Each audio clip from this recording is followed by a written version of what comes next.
Welcome back, ladies and gentlemen, to Does Play Gold Coast Land. We've got Aftermath up against the Faction, and the Faction taking out a pretty convincing win there on Hardpoint Detroit. Now we're on S&D Solar, and I was talking about that A push, and we're in round one. We joined the game a little bit late, but they've tried it. They did get Luca down, but two players have dropped, so now it's Lakey and Foshi in a 1v3 against Killer Pie Blue and Swifty. And Vanish, I just want to get your thoughts about that push that they just made. I've never really come across it before.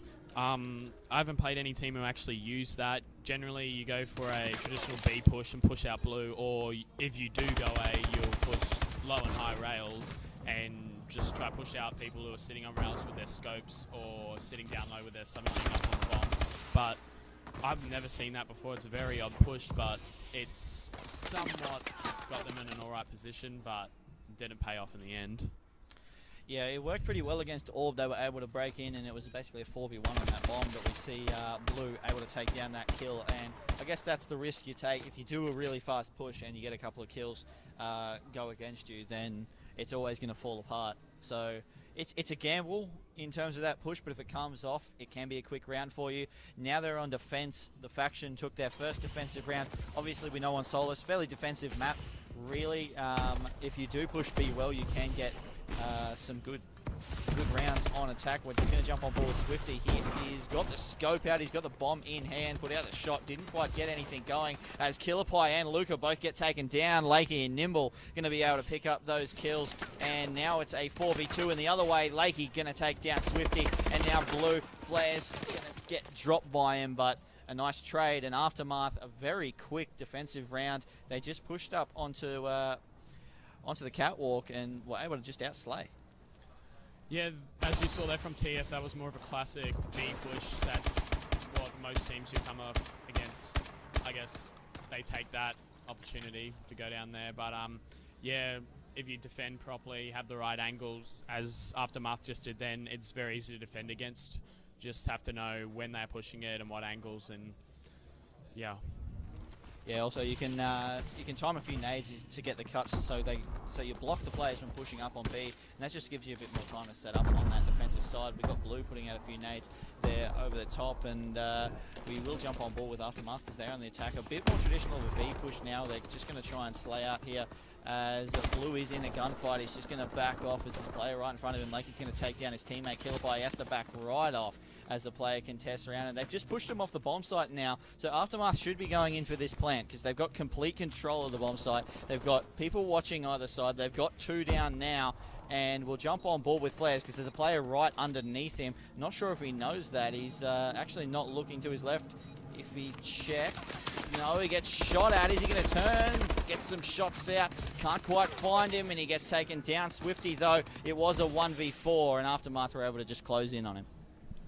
Yeah, as you saw, that was more of a classic B push on that round from Aftermath. That one ended up working out for them, and they got the early picks, which the Faction couldn't do last round, and basically took control of the bomb side. And after they had control of that, it's pretty hard to come back from, especially on Solar, because it's such a closed-in map around the B bomb and the A bomb. Once you've got control of a side, it's pretty hard to break the other team. Yeah, especially when you've only got two players. If you get early kills on attack, then you kind of pull the map back in your advantage. Even numbers, you definitely give it to the defensive team most times because you can just lock down that bomb site very easily. But once you get a couple of kills and it's like a 4v2, 4v3, then the attacking side starts to get some advantage as Luca actually getting taken down. So Aftermath already starting well. Nimble going to take down Blue. Blue did take down Lakey, but they traded off that kill. So just playing the numbers at the moment, Aftermath, Swifty and Killer Pie both down in pipe. Killer Pie, sorry, actually going to try and rotate across towards A and just poke mid, and Aftermath, they're just playing it slow. They're not going to push. They're just going to watch those bomb sites, make sure the bomb doesn't go down, and watch for those rotations. And Swifty and Killer Pie, they look like they're waiting for Aftermath to make the play, but Aftermath is smart enough to just wait for them to push and then just pick them off. Yeah, AM is sitting back, just watching each bomb sites, trying to pick off a kill, but as you can see, TF are actually waiting for them to make a mistake and try push them. But that won't work out for Swifty as he gets dropped by Flares, but Killer Pie picks up Flares in the process, gets a good trade. It's a 1v2 situation with Killer Pie heading over to... Oh, the bomb's actually down. gonna- On B-bomb. He's going to pick that up, but will he have enough time? Yeah, he's going to have to go get that bomb. He's got to try and get these kills. He's only got 9 seconds left, so he has to get the kills. He can't bother with the bomb right now as he's going to go back, and Aftermath, they're just going to run away, hide in corners, make sure he can't get the kills. He might pick up this one, but there's just no time left for him to get that round. So well played by Aftermath there. Just played the numbers. As soon as they got the first kill, they traded off the second one, made it a 3v2. Then traded off the third, made it a 2v1, and then were able to just play a 2v1. Always, when you're in a 2v1, it should almost 100% of the time be your round. So, well played by Aftermath. They're 3-1 up now. They're on attack. Let's see what they do. They pulled out another B push. It'll be interesting to see whether they try that A push again, just to try and catch the faction off guard. Yeah, it was, as you said, it was a 2v1 situation. You should win mainly 100% of the time, especially with 10 seconds down, and if bomb's down, there's no way they should win unless someone pulls off a miracle. But AM are playing this real nice, waiting for TF to actually push up on them, because TF are known for actually running around, getting up in team spaces, and AM are sitting back and watching the cards, waiting for them to run past and just picking kills off as they run through. Yeah, well, on attack, you do have to push, and Aftermath tried it, and the faction just hit back with some nice kills. So a good round there by the faction to bring it back to 3-2. But since Aftermath were able to get that attacking round, now they're just that one round ahead all the time. If they just keep winning their defenses, then they'll end up winning the map because they got that one attacking round. They'll go 4-2 up if they win this one. Then it might be 4-3, 5-3, etc. They'll just continue to be in front. So the faction, they need to win an attacking round. So they need to win this round or the next attacking round. It doesn't really matter about their defenses. They should hold them anyway. So we'll see what Swifty can do. He's got the scope, just checking. He knows where that player is at the back. That's Flares. As the nade comes in, just going to land outside. So not going to worry him at all, as he knows there's one in mid. Gets the shot off on Foshi. Nice shot there by Swifty, taking him down. And a 4v3 situation. They should be able to play numbers now, but a 3v3 as Luca goes down to Lakey. Yeah, you can see Swifty sitting here. Actually, he saw Lakey there. He's going to chase the kill. He's chasing him up. I believe Lakey's gone topped up. He's jumped back to glass side. Swifty will lose track of him. He's just sitting under glass with the bomb, heading towards A, and his teammates over the other side of the map on yellow rails. So they're a bit separated at the moment. Maybe they should be a bit closer so they can get... Nice scope shot from Blue right there. Absolutely beautiful. But as you can see, they've linked up now and they're a bit closer to the bomb site.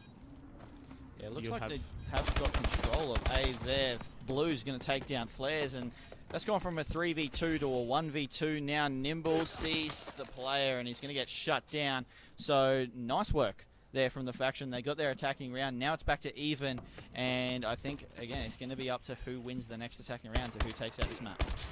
That was a very big round for TF. They needed to win that to basically get momentum back in the game, because it would have been 4-2 up in Aftermath's favour, and they could have easily run away with it. Like, all they would have to do was win the defensive rounds, which are fairly easy, but TF managed to pull one back very nicely then, and they were actually, the odds were not in their favour as a 2v3, I believe, at some stage. Yeah, 2v3, and they were able to bring it back to a 2v1 and then take that round. So we'll jump on board with Aftermath. It looks like they're going to try an A this time. Not their A push that we saw earlier on, just a different variation of it, as they all pushed down that A street, dodged the nades, and were able to get in to this purple room. Lakey did drop.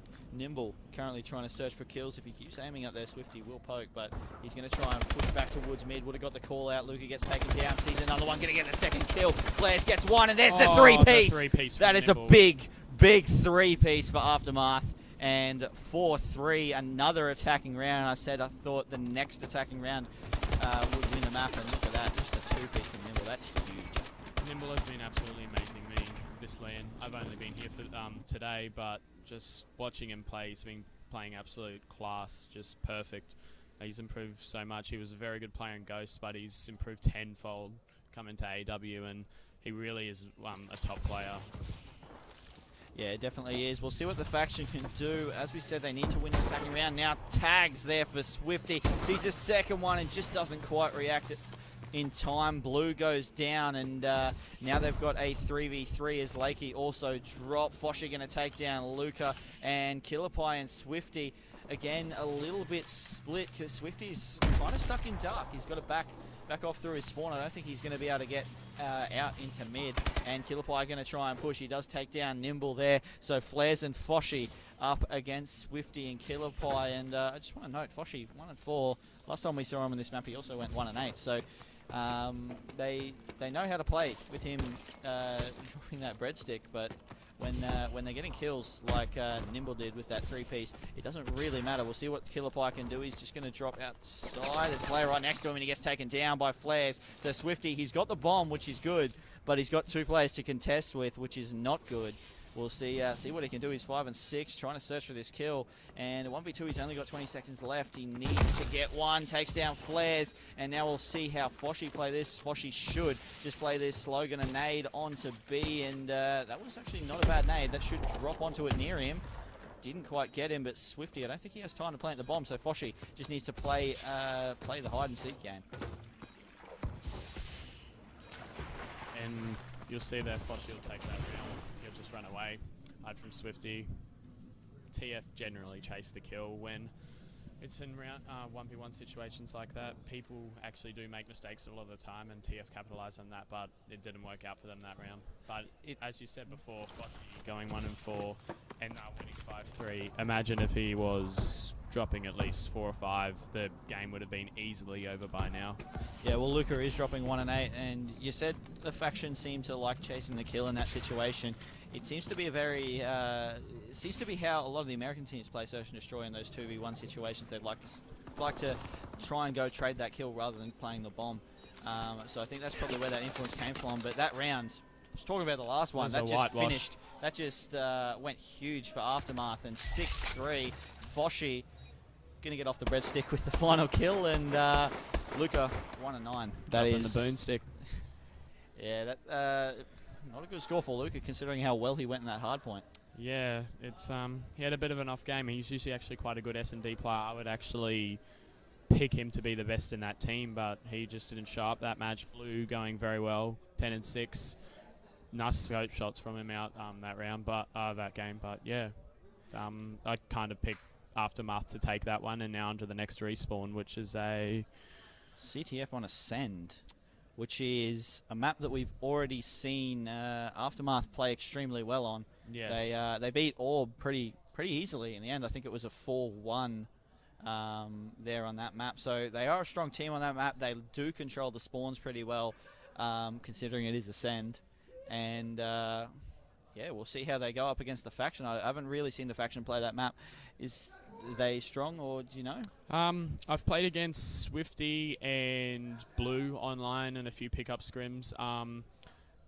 They're all right at CTF Ascend, but as you said earlier in the day, seeing Aftermath play Orb, it was a bit of a whitewash, and Aftermath just know how to play that map. They have perfect setups, and they might be able to bring this one home and make it 2-1, so make it a bit hard for TF. Well, yeah, that definitely would be a interesting scoreline, considering obviously the faction, one of the favourites coming into this land to at least get top 3. But we will go to a quick break, and when we come back, we're going to have the faction versus Aftermath up on CTF Ascend.